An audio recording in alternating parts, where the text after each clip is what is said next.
Hey everyone, this is David. Welcome back behind the velvet rope. Let's just get right into it today because we are joined by the one, the only Mr. Christopher Gorham. Hi. By the Listen, way, I'm not the one and only. There are other Christopher Gorhams. There's one of them that comes up on like Google every once in a while that like runs a Goodwill like somewhere. He's like probably a much better person than I I was just going to say, but has he been in so many of our favorite TV shows and am. No, movies? I mean, no. what is going on? I see you have your coffee. It's earlier where you are, so you have an excuse. I'm in New York City, so I really shouldn't still be drinking coffee at 1 in the afternoon. I But would never shame you. I always have coffee after lunch. I'm fully supportive of that. it's like it's just one of those days. So Yep. listen, The Lincoln Lawyer, Netflix, congrats. Yeah, thanks. Thanks. It's I had a chance to watch the whole thing and you know, sometimes when you're filming things, you just don't really know what it's going to look like and what it's going to be. And it turned out great. I'm really excited for people to see it.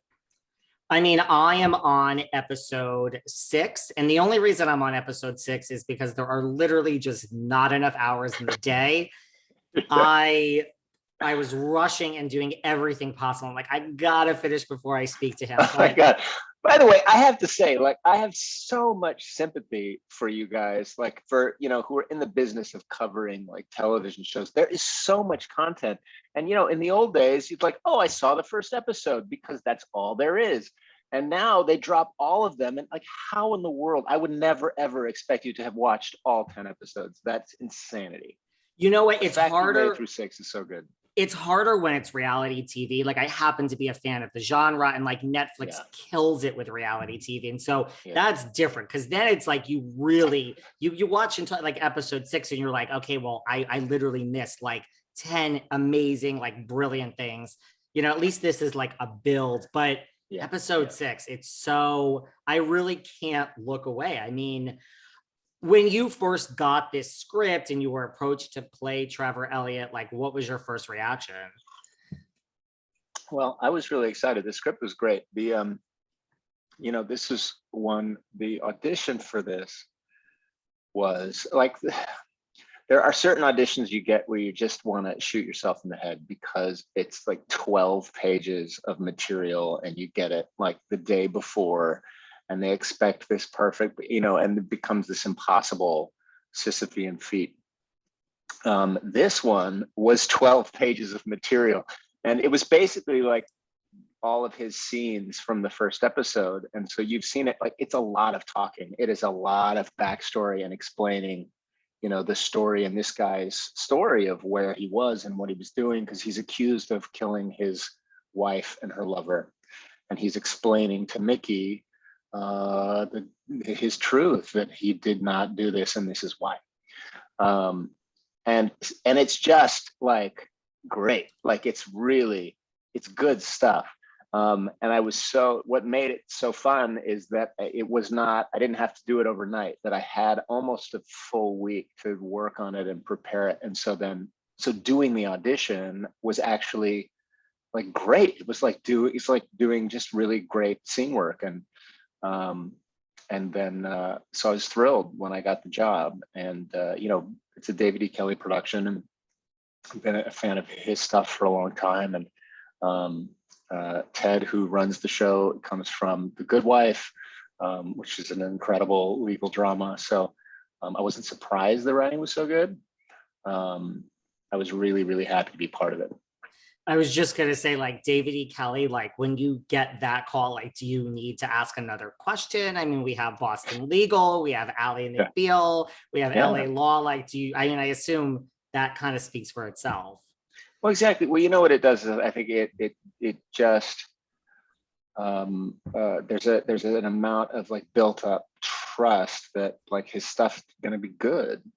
You know, so and it is, you know, and then the show's great. As an actor, like, can you tell, like, when you go into this audition and you say, like, you know, it wasn't the overnight, like, can you tell, like, I did pretty good, like, this looks pretty good? I feel like I have a pretty I mean, partly because I've directed some, so like I feel like I'm okay at getting out of myself and really like looking at myself critically, and I felt really good about this audition. Now, I usually don't send it in if I don't feel really good about it. That doesn't mean I always get the part. Usually I don't, because it's just a numbers game. That's just how it works. But this one like felt really good. And then, it's part of why I was so happy that it worked out, because I knew it was a good audition, and I knew that this was a part that I could really dig into. I mean, you've played so many varied characters. What is different about Trevor Elliott for you? He is, that's an interesting question. He has such confidence in himself that I think is a big reason why he's gotten so successful. So, if you haven't seen the show, so Trevor Elliott is a now like very well-known video game designer. Like in my head, the person that I kind of modeled him loosely after is Neil Druckmann at Naughty Dog. Right, this is a guy who's like created, like The Last of Us is like the real video game that Naughty Dog did that I'm totally obsessed with, by the way.